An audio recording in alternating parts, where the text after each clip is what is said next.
Cool. Well, like, thank you so much, like I said, for joining me. And I didn't want to start with this, but I know that, you get asked the same question every time. So I think with just giving a bit of context of, of Sure. yourself and how you kind of got started in I guess the healthcare system back when you were 19, if you wouldn't mind just kind of touching on the story briefly, and then we can kind of move Yeah. forward. Yeah. No, no worries. It's too big a story to ignore, so I get it. Yeah, I mean, for me, so much of this journey, my I would say my career, but it's not that seems like the wrong word.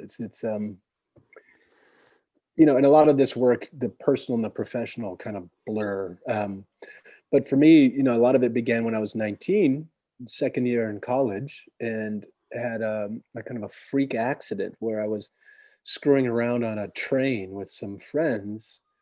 It was just parked. It was just sitting there. It was not. We didn't think we were doing something so crazy, but we anyway climbed up on top of it, and the electrification, the power runs overhead on these trains, and Mhm. so when I stood up, I got very close to that power source, and I had a metal watch on, and the electricity arc to the watch, and then that resulted in big tons of burns and life and death scenario for a few months, and Mhm. then and the amputations of one arm, and then both legs below the knee. So that we could talk all sorts about things about Mhm. what came from that, but that really that was my relationship, my entree to the relationship with mortality, very in a very specific way. But also, as important, or maybe even more, really, the thing that stood out at the time was much more around the orientation of disability, and than it was more than an orientation around death. And that part of my life goes back a ways. My mother had polio and has been disabled all of my life, and so from a young age, I've been around disability and something of a caregiver. But of course, it's different when you enter those ranks yourself. But it was eventually a very has been a very enriching experience too, and much has flowed from it, including my deciding to go into medicine. I had not had any interest in medicine Mhm. before that moment, before becoming a patient. Yeah, yeah, really. And I want to kind of get to that point of where, where you decided on doing medicine, but just going back to Mhm, your mother for a moment, because I found it very interesting when I was, doing some research on you, that mhm, seeing her working with polio and maybe just talking a little bit about that, how that kind of equipped you with being able to kind of, mhm. I guess, recover, or not, maybe not recover, but just work with your situation a bit better than perhaps some of your peers. Yeah. Yeah, it certainly gave me a running start, man. I mean, it was, I guess I think some of there are pains that go with chronic illness and disability and practical issues. There's much to say about it, but I think for myself and many of us, I think the hardest parts have to do with this blow to your identity, your sense of self, and maybe even more so the way the world treats you, Mhm. the projections you receive, et cetera. And I've said before, and I think I still mean this, which is, at least for me, the hardest thing about disability has been my in general, I think is has it's how it's affected the projections I receive. So you walk around, no one, few people forget the guy missing three limbs. So you're not anonymous. Your life takes on this sort of symbolic meaning to people, Mhm. just because of your shape. And so that's really tricky water, and interesting too, but a real challenge. But the running start I had was thanks to my mother. So these issues that I'm talking about now, I didn't have to come to those after the fact. I had already been sort of stewing on those. Like, what makes a human being a human being? Was my mother worth any less than an able-bodied person? Mhm. And who are these able-bodied people anyway? Who's this frame of reference? Who gets to be normal? Who's abnormal? I these big orienting questions had been on my mind since a very young age. I mean, some of my earliest memories were thinking about these questions as I watched the world respond to my mother. Um, Mhm. you know, and that was in the U.S. here. We had the Americans with Disabilities Act in 1990. It's our 30th year anniversary of this idea that disability issues are civil rights issues, and that I, as a disabled member of society, should have access to public transportation and services, et cetera, just Mhm. like anybody else. Um, And that's a really revolutionary idea, to take it out of this sort of medical pathological kind of construct and into a civil rights construct. That's a beautiful thing, a really powerful thing. But I've been around disability before and after that law. Before that law, it was all based on pity, charity, sympathy. And so, yeah, watching my mom navigate all this, seeing what people would consider a weak body. They would look at a body with a brace and crutches and wheelchair, and it gets lumped in with weakness, something less vital, something less than. All our language and framing around disability is aberrant, anomalous, less than. Yeah. But I got to see this woman that I love, this mother who's so good to me and so friggin' strong. And part of her strength was her ability to navigate this junk that the world threw at her, and the constant threat to her sense of belonging in the world. And so from a very young age, I got to see vulnerability in this way as actually a strength. Like, is it very strong if you have no feelings, if you have no challenges? Is there strength in that? If you're a rock, I'm not sure that constitutes strength. Rather, someone who can navigate vulnerability. Now, to me, now we're talking about strength. And so I got to go into my own work with disability as a disabled person, at least having the potential that I knew that I could consider myself strong. I could feel creative as I've navigated these limitations. And I had something to teach the world as it was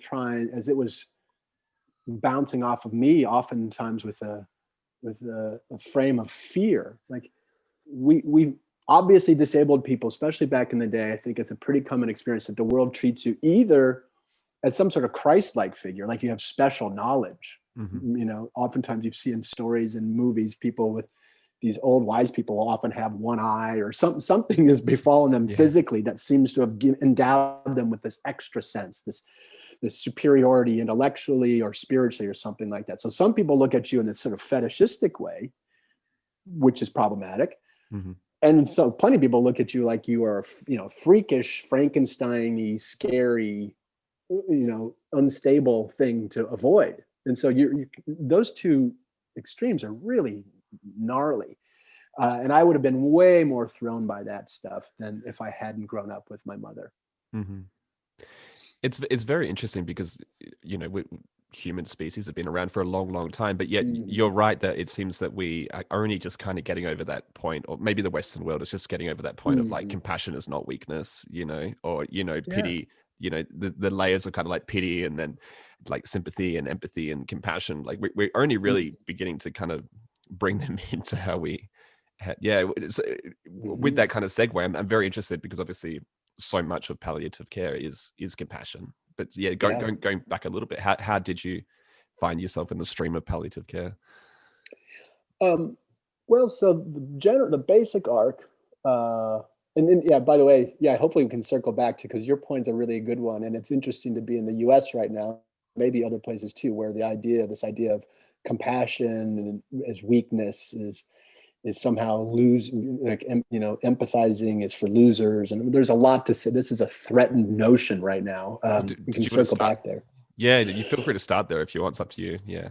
Oh no, it's just, I just want to note that, to your point, and we can circle back. I mean, but I think no. Let's keep moving in the way you were going. So for me, my arc went back to college, the following fall. And which was really fortunate. I mean, I feel like I've had extreme luck, both in negative and positive ways. And for me to be in a liberal arts university, to spend my early days in these shoes, in this sort of rarefied, protected, beautiful campus, ability to sit and listen to people teach me things. I was just primed. That sort of liberal arts environment was a great place to be rehabbing, in a way, for me to be asking myself big questions and to not need to have answers yet. It's in some ways ideal. So I went back to college. I studied art history. I changed my major and to studying art, not making it, but just studying the idea of art. Like, why do we humans do this? And that was fascinating and Mhm. thrilling for me, man. I cannot overstate it. And it was it was like a hunch. I hadn't been heading that direction, but as I sat in the hospital, realizing I was trying to find a way to think creatively about my situation and trying to learn, how do people work with limitations? How do they work with the raw material of their lives and make something of it? Mhm. So I began to draw great inspiration by art as an impulse, by the creative impulse. And I started to realize it's the dependency of that creativity on limitation. I mean, that is the thing we're bouncing up against as humans, and finding work throughs and workarounds. It is the creative energy needs the limitation.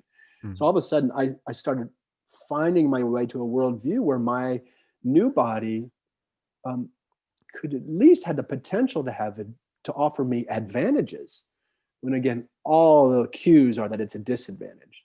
And so it was beautiful for me to be able to study that and be safe in that, entrenched in that university environment, was really helpful.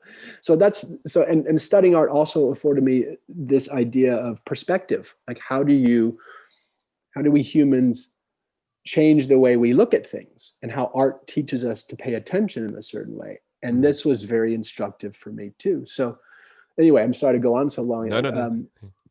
But that was a big part of it. And then graduation rolls around. And one of the things that was good about the injuries for me is it made me really get in the moment. Like, there was so much to deal with in terms of sensations I was having and blah, blah, blah. Kind of was forced to be in the moment in a way. Yeah. Um, and that was good for me. But then graduation rolled around, and it was sort of like, oh shit, what am I going to do now? It felt like approaching a cliff. Um, so I toured around and did some disability advocacy stuff. I worked in an art museum, but pretty quickly I was looking for, where could these experiences not only be welcome, but even an advantage, a strength, a positive. And healthcare lit up, medicine lit up as a way potentially to do that. And of course I thought about, if I had been in this bed and a doctor walked in missing parts, how powerful that may have been for me, trying to reckon with my own value as a human being in these shoes. Mm. So that was the impulse to follow. And I said, okay, well, let's go down that train. Let's get on that train and go down as far as I can. Either I'll find I hate medicine, because I didn't know, I didn't have any experience except as a Mhm. patient. Maybe I'll either hate it or I won't be able to do it. But let's try. Let's see. I had not, and it was sort of like, also I didn't know what else to do. So let's try Mhm. this. Yeah.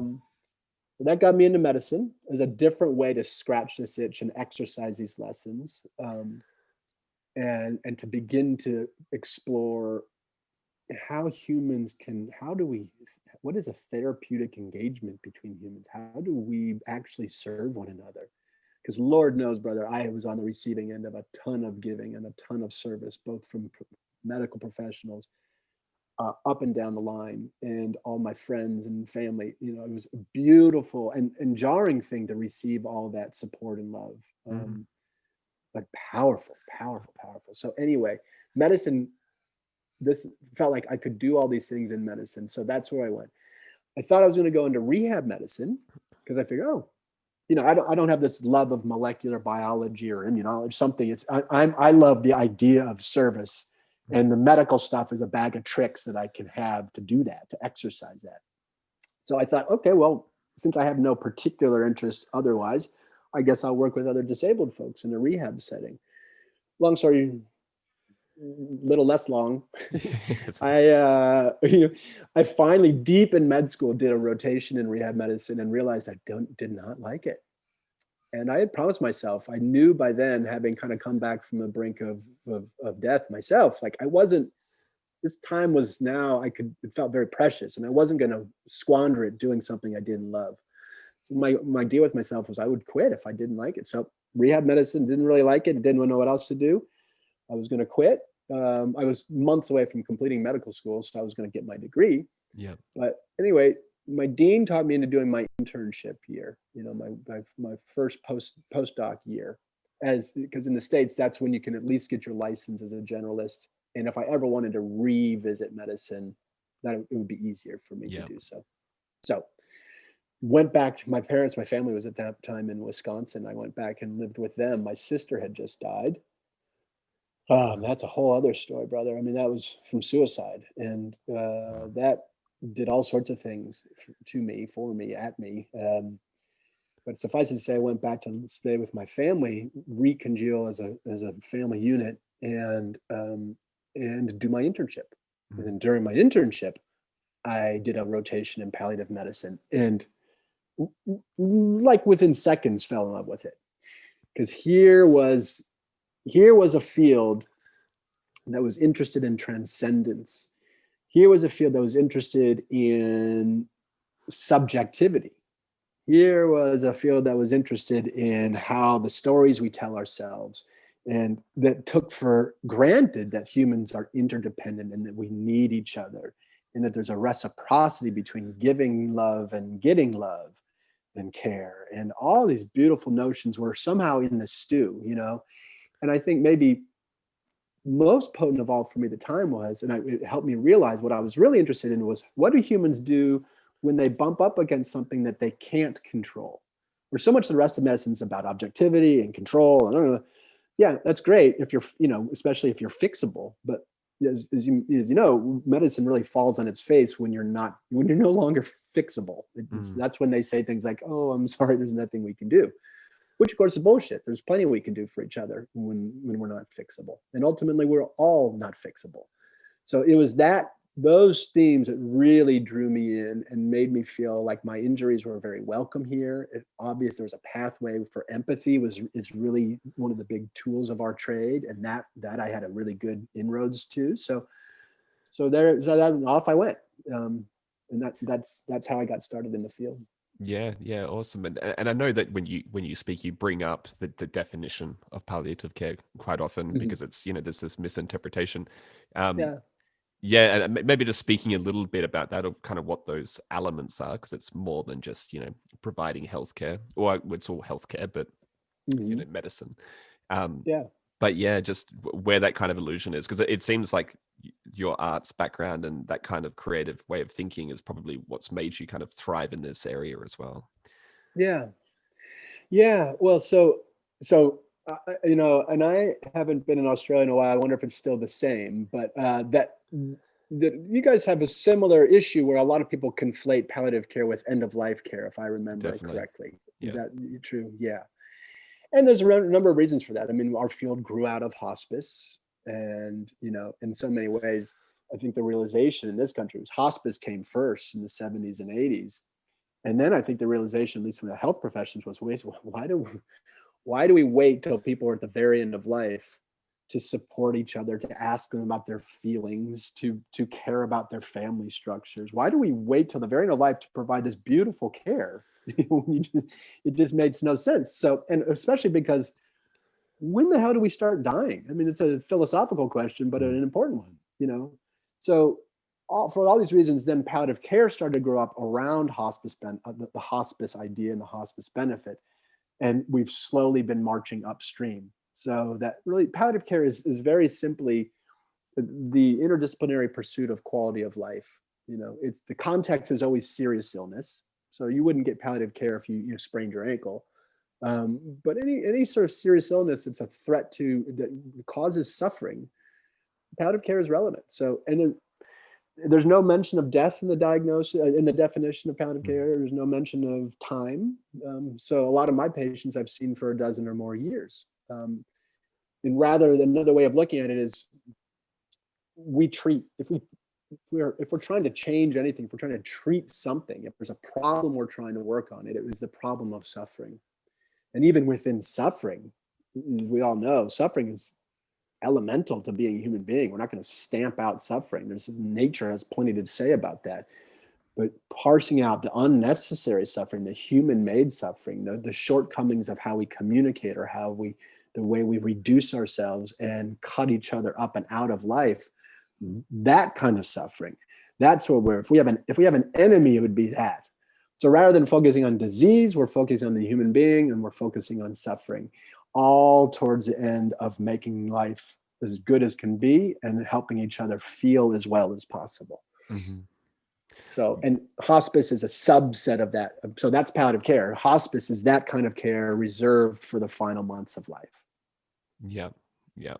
And sorry to pull, stuff from other talks, but I know that you said like it would be so great to be able to just replace palliative care with healthcare, because Wouldn't that be that, nice? yeah, that definition of just, because the comfort aspect and there's the spiritual and the as aspect, or the intellectual Yeah. aspect, as you speak of. I guess when you're working as a doctor, how does it go in that aspect of when a patient presents a problem, or I guess a question about spirituality, or something beyond what has been trained in medicine school, or med school, sorry. Yeah. Oh, that's a good question. I mean, well, for one answer to that question is palliative care is inherently, by definition, interdisciplinary. So the bare basics of a team would be an MD, nurse, social worker, chaplain. And so one answer to your question might simply be, well, we have a chaplain on the team. So, hey, Michael, if you're having some spiritual issues, questions about God, let me call the chaplain. But that's crappy palliative care, really. I mean, the idea would be for us to be reflective animals ourselves, and to be in touch with our own suffering, to be in touch with our own belief systems, that I, as a provider, have my own sense of spirituality is relevant. And if I'm working on myself as I should be, then I will have something to offer my patients on these planes. So palliative care training, if one gets to it, there you will get much more training on issues like compassion, spirituality, etc. So yeah, I mean, I think the idea for us is, if you were my patient, first of all, we might spend the first visit 2 or 3 together, just getting to know each other. I might ask you very little about your illness and say, what do you love? What's your life like? Where do you spend your time? What makes you love life? What threatens your love of life? What's your history? Who have you known who's passed away in your life? How did that feel? Also questions of identity. Who are you? And then once we really know each other, and I would share too, 2 human beings in a safe place. And safety is a big key. My job is to create a safe vessel for you to pour yourself out. So I would set that tone. And in those kinds of conversations, it's very easy to jump from, hey, Michael, what do you love? To, yeah, what do you think happens after we die? What are you going to miss when you die? These questions. And then you're just automatically in the spiritual realm, or you can call it an existential realm. So we get training on this. We have teams to help surround patients and families with these issues.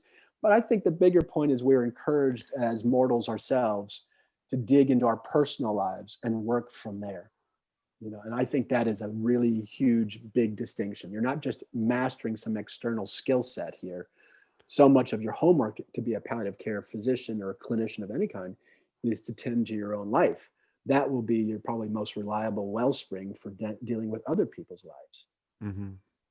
If someone is in that, and obviously you'd see this all the time, but someone's showing that fear of dying, or perhaps going through that process, that first realization that it's inevitable, is there a kind of place that you go to help them? And obviously, like you said, sharing your own story is really powerful, but or whoever you are, but yeah, like where do you go? Yeah, well, for one, few people, oftentimes when I meet people, they're just swirling. They don't know what they need. They don't know what they just know that the ground's pulled out from under. So it might take me a while to figure out where the fears are. But on occasion, people will come to a palliative care clinician and say, "Hey, I'm afraid. Help me. I'm afraid of dying. Help me." So once I find my way to where fear is in this mix, a construct that has been very useful is to discern between. So are you afraid of dying? That process in your life, part of your life, you will be living when you're dying, but are you afraid of dying? The process, do you imagine it's going to hurt? Many people, that's where a lot of people's fears are, is what they imagine the dying process to be like. And some of us, many of us, plenty of us also, or are afraid of being dead. What is non-being like? What, and whether it's from a religious point of view, like perhaps you're meeting your maker and there's a judgment day moment coming, or just obliteration, or mystery, which can be scary, not knowing. Mm. But so anyway, I think this crossroads of, are you afraid of dying or are you afraid of being dead, is a very useful one. Again, the dying one has practical issues. I could reassure you, hey, I've been around dying people many, many times. There's so much we can do that you don't need to suffer, and la la la la. Whereas, hey, if you say, no, man, I'm afraid of being dead. I'm afraid of what comes next. It terrifies me to the specter that I'm not going to be on this planet. Mm-hmm. And that's where things get fascinating, and then I can pull up beside you and say, okay, partner, I'm with you. I don't know. I don't know either, Mm. but let's look. Let's dare to look. Let's dare to think about it together. Let's try shit on for size, and my job would be to walk with you to this edge of the abyss as far as I can go. And then the job is accompaniment, reflecting together, sharing my own fears with you, my own ideas, but that's you and me as fellow mortal humans sitting next to each other. That's not me as doctor with white coat bestowing, Mm. wisdom or healing upon you. The healing, if it comes from accompaniment and being seen, and not abandoned. Yeah, no, I like that. Do you find that you lean on the principles of specific cultures, or like is it, I mean, I know that you used to work for the Zen Hospice project. Is that correct? So obviously Yep. it's got the Buddhist aspect, but then you don't have to lean on Mm-hmm. Buddhism. But I see that there's resources like the Tibetan Book of Death or the Dead, the Mm-hmm. Tibet, like that kind of Mm-hmm. walk this path and try and make people feel comfort if they are going towards that area. Yeah. Do you lean on any kind of? I don't. What I lean on is, it's on my list. One of these days, I would love to take a year off. I feel like the way any of us experiences life and death, um, it has a lot to do with culture. Mm, We are social animals, and culture has been, like religion, in so many ways, has grown up around these big questions of life and death, and meaning of birth and death, etc. So culture has so much to say about our experience, and yet it's probably the weakest developed aspect, in the clinical field of palliative care. We should have philosophers on the team. We should mm, have artists. We should have anthropologists, etc. But we don't. So one of these days, I'd love to really dig into the cultural aspects of this. But meanwhile, what I have found to be, most helpful to folks is, for me, like I was describing a moment ago, is to just be a fellow confused human being mm, trying things on for size. That's where I have found the most therapeutic benefit, rather than saying, hey, this tribe over here or this culture does it this way. Why don't you try that? And so it's much more about going inward and finding your own mettle, your own source of strength, and being okay, learning to be okay not knowing, learning to be okay with fear. mm, That's so much of the work as I've ever experienced it, is helping people build out this capacity to sit with mystery, to sit with not knowing, to trust their own instincts. Because, like you mentioned, excuse me, earlier, humans been around a long time. We've been dying a long time. This stuff's in our bones and in our cultural and our mm, traditions too. So we just almost need to reacquaint ourselves with it. But it's in us. So I find much more power kind of going inward and linking up with people's intuitions and inner lives. And once you turn down the noise of pain and expectation, what's left? That's a place where I like to work from. And that's a place I love to go with people. mm. Yeah, no, that makes complete sense. In terms of ending well, because I know that you kind of Mm-hmm. you leaned on a couple of examples. Then Mm-hmm. embracing the mystery as an example, Mm-hmm. or this idea of healing as opposed to curing.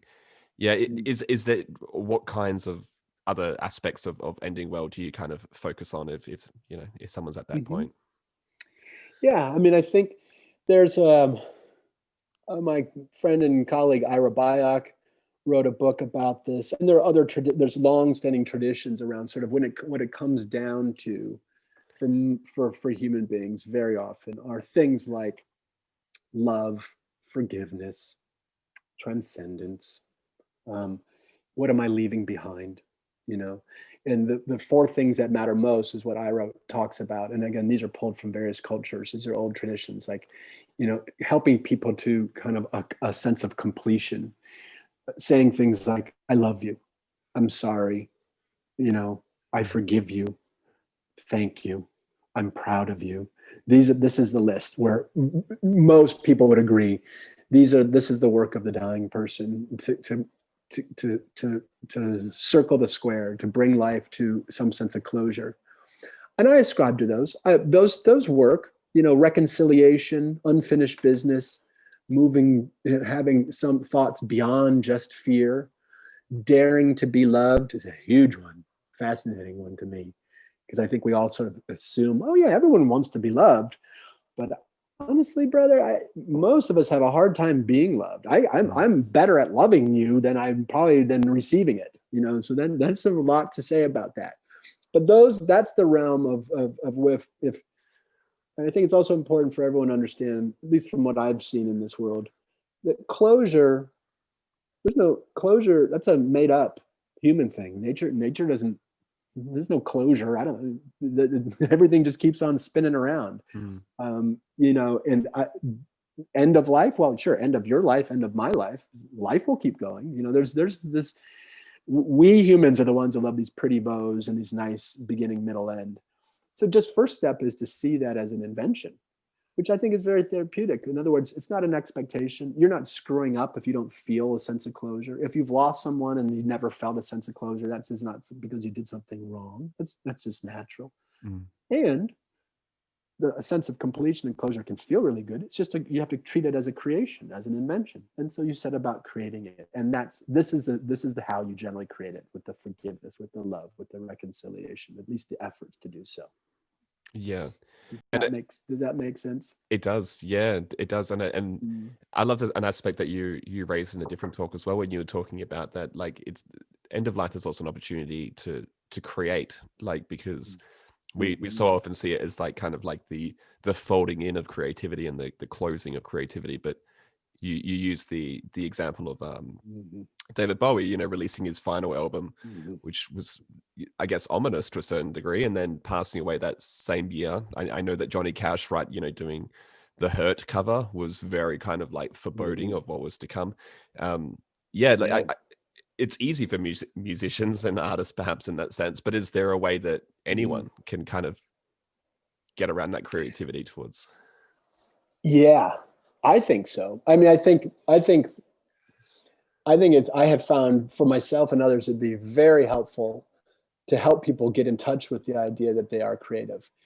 Few of us allow ourselves that mantle because we're not David Bowie, etc. But if you pull back on the lens, and if you take away the idea of accolades and the world seeing you as an artist and blah blah, if you let go of that stuff, but just the basic root of feeling creative as a human being, the world was this way when I stepped into it this morning, and because I did X, Y, and Z, it's that way. I tweaked it, I changed, I affected it. So helping each other get in touch with that basic creativity, I would say that getting through an average day is a creative act, filled with, you can have your plans, you can have your schedule, but one way or another, it's filled with improvisational moments all day long. There's improv happening all day long. You may not consider it that. I would be terrified to do improv on a stage, and yet I'm doing it all day long in my life. Getting dressed in the morning is a creative act. Making choices is a creative act. So bringing all this stuff down, getting it out of the museums and getting it out of the highfalutincy, and just bringing it back down to daily life. I think it's not hard for people to see that, oh yeah, right. And once someone has been blessed and deputized as a creative being, that alone has a therapeutic spark for people, because it feels good to be creative. And so anyway, so first step is getting in touch with this sort of very basic idea of creativity, and then start playing with it. I think one of the things that you can watch animals who are well developed, the role that playfulness could be humor, could be play, could be music, but we animals, and not just us, but we tend to play when we feel safe. Those go together. And you can kind of reverse engineer that sometimes too. Sometimes if you can find your way to laughing or playing in some way, you will then feel safe. Sometimes it's the other way around. And Yeah, I so love this that. is this is rich territory for folks. So just joking around with patients is it's feels playful and can create a sense of safety. And that's really, really key when your body is falling apart, when the world is sort of moving on without you. And, that doesn't feel very safe.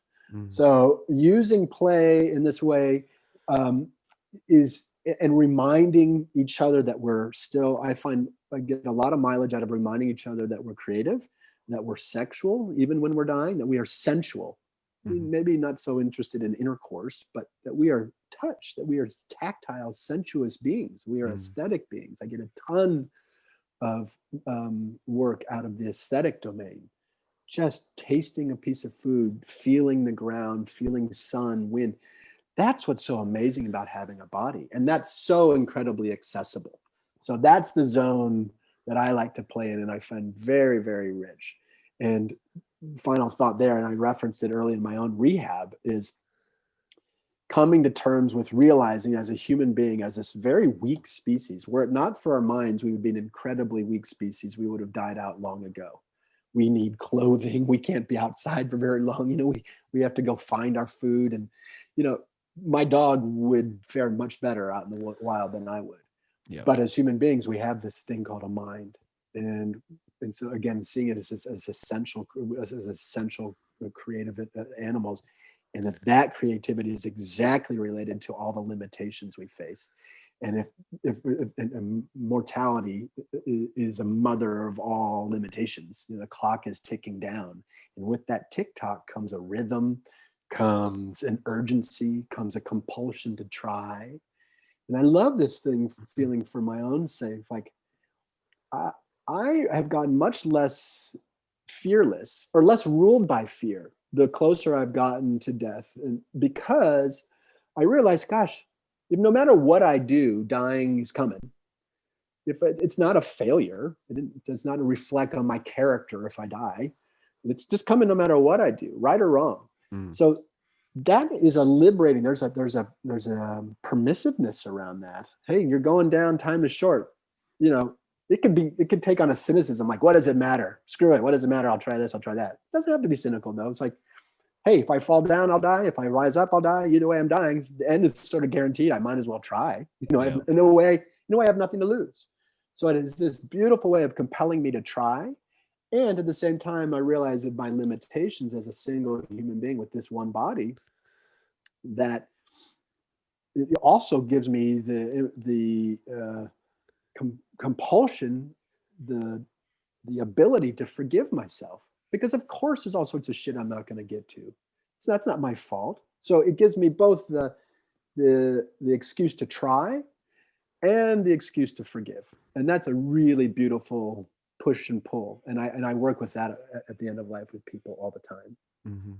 Yeah, and then it's what we all share in common, you know? That Yes. yeah, it's we have this idea of end of life care, but it's at the end of the day, it's like we're all on that same route. So it's I'm Yep. mindful of time, so I wanted to just yeah to jump into the compassion aspect. So Yeah.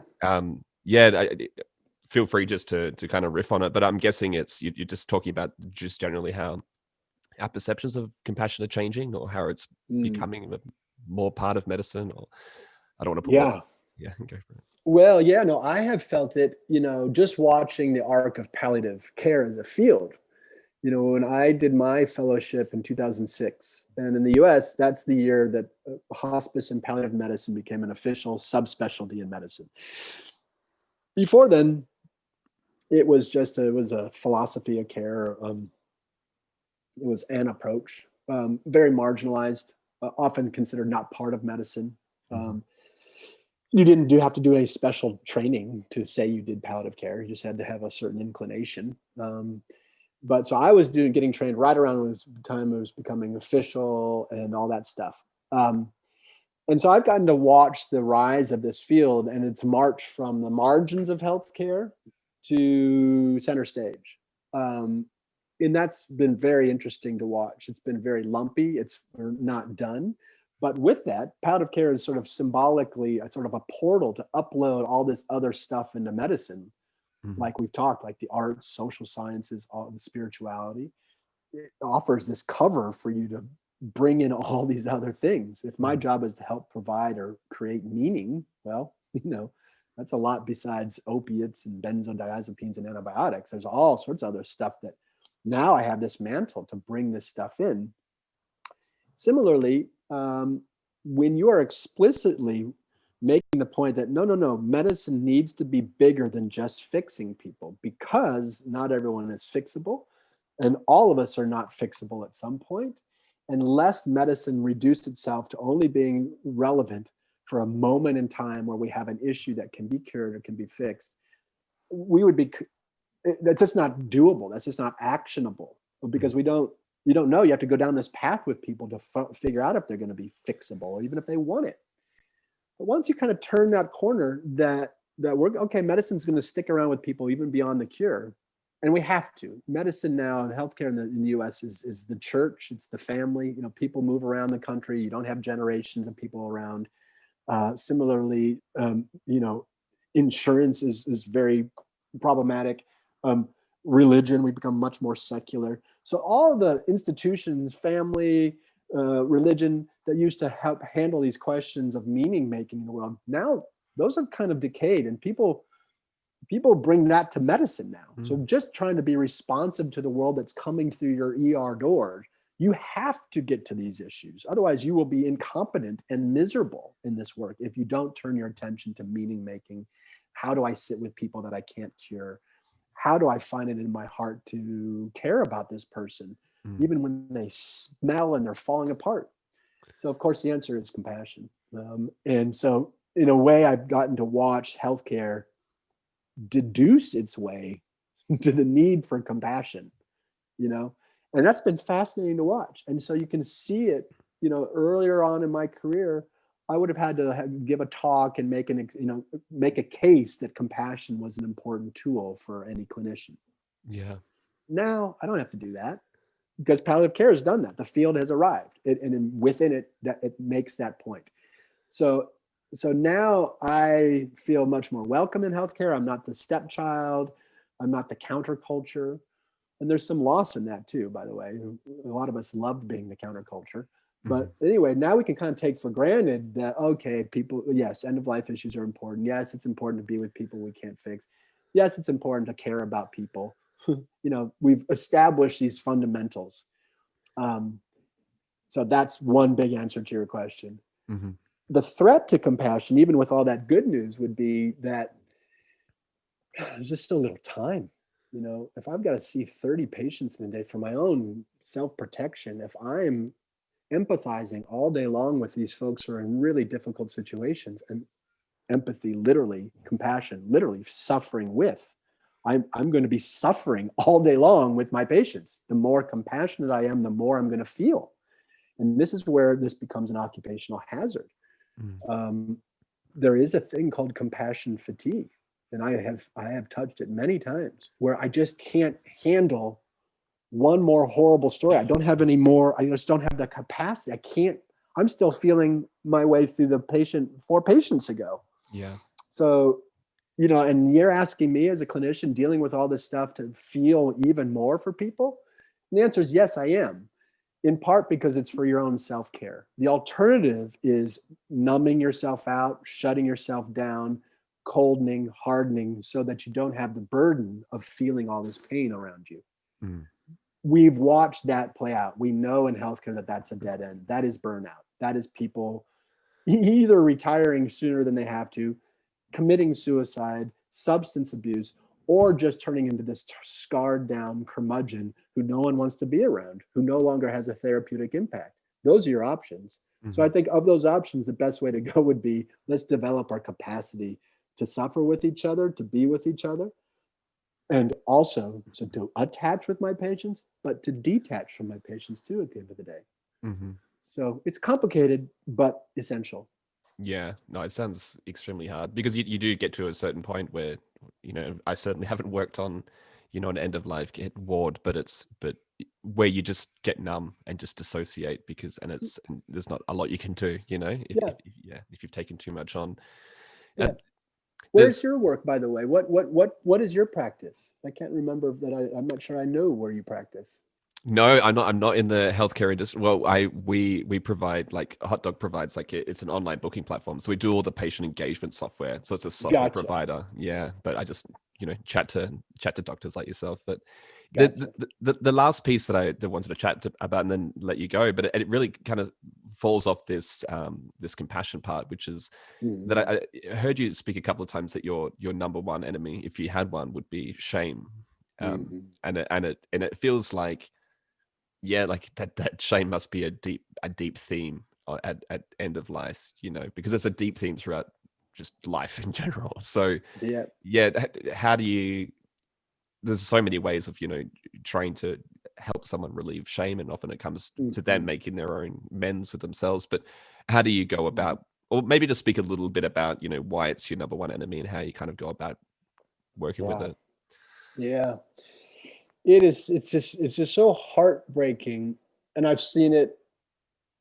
This goes back to my experience as a kid watching the world bounce off my mother as a disabled person, and coming to terms with our habit in this country of warehousing people with disabilities and sequestering sick people Mhm. and institutionalizing, etc. I've just watched how we stuff parts of ourselves and ourselves entirely into closets. And when the sin was doing nothing but being a natural critter, just living one's life. Mm. Uh, you know, I think it's very helpful for myself to remember and to remind my patients that we create these, you're in or out. We place these lines. In other words, we reduce the world. I think it doesn't take much to realize, God, if you start thinking about what, you and I are on the same planet, the same time, in the same galaxy, and there are like 200 million galaxies, and what the fuck? I mean, like, just look up in the night sky, and it's pretty easy to get a sense that life is huge and wild and Mm. amazing. And look at all these critters all over the world. I mean, it's just, so it's not hard, I think, to help each other get into touch with life's immensity. And that immensity can be overwhelming and terrifying, and we love certainty and we love predictability, and I want to be recognizable as BJ to anyone I meet, and so therefore I need to be consistent. And as social creatures, we reward each other with this stuff. We push each other into these sieves, right? If your hair's a little weird, if you're dressed a little funny, your buttons unbuttoned, we start pathologizing you pretty quickly. Mm. And there's probably a natural impulse in there as social beings. We want to make sure that we know who's in, who's out, what's right, what's wrong. Mm.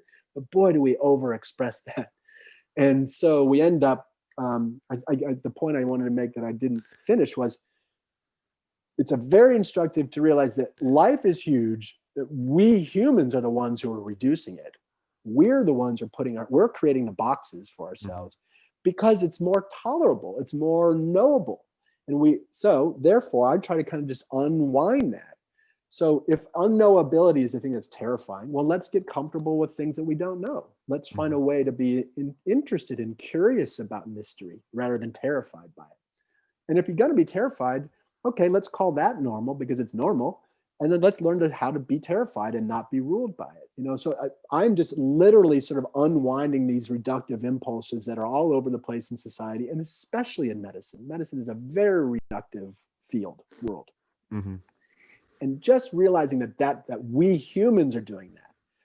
That's a creation. That's a way we're creating order, but by placing these lines. But then what do we do when we find ourselves outside of the lines that we've created? Well, we're ashamed, right? So part of it would be reminding ourselves that we're the ones creating those lines, so we can move those lines. We can start rewarding each other by even having conversations like this one, just making space for this subject. I, as a disabled person who've been through some things, I can wear shorts in public and make sure people know that, hey man, I don't have any legs. Yeah, I'm here too. I'm a person, you're a person. This becomes variations on themes. rather than these markers of whether you're in or out. And so it's that kind of, this is where the work becomes a sort of, it's like an activism.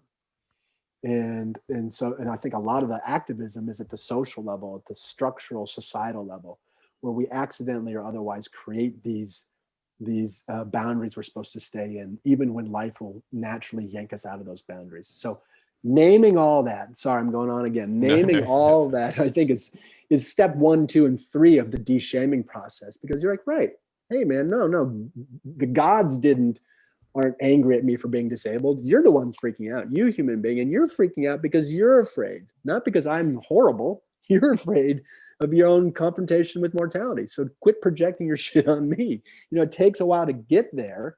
And again, it's an activism, but that I find is that's the way that I, with myself and others, unwind this shame loop that keeps us more miserable than we have to be.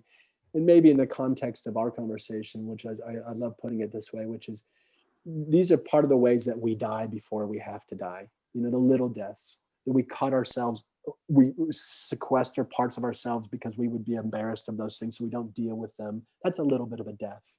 Sexuality is a taboo. We remove ourselves from our own inherent sexuality. That's a little bit of a death. If I treat everyone in this sanctimonious way, where I don't let people or myself have confusion, also a gazillion ways we accidentally or otherwise shame ourselves and each other. At some point, you just realize that we're the source of that, and therefore we can be the anti-source of it too. Yeah, no, I think that's a brilliant way to finish. I really appreciate your time, BJ. Thank you so much. Where's the best? Pleasure. Yeah, where's the best place that people can find out more about you? Well, we're just now starting an online palliative care business called Mettle Health, METTLE. So mettlehealth.com. We're going to be trying to grow that thing. We'll see how that goes. But we're sort of new to the whole social media stuff, but we're getting there. My Twitter is at BJ Miller MD or at Mettle_Health.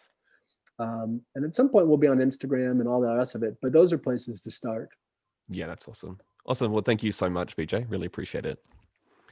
Oh, it's such a pleasure, man. Thank you for having this very conversation with me and anybody else. This is how we'll make space for these issues and how we'll get to being less ashamed of ourselves for being natural critters. So thank you. No worries. Thank you.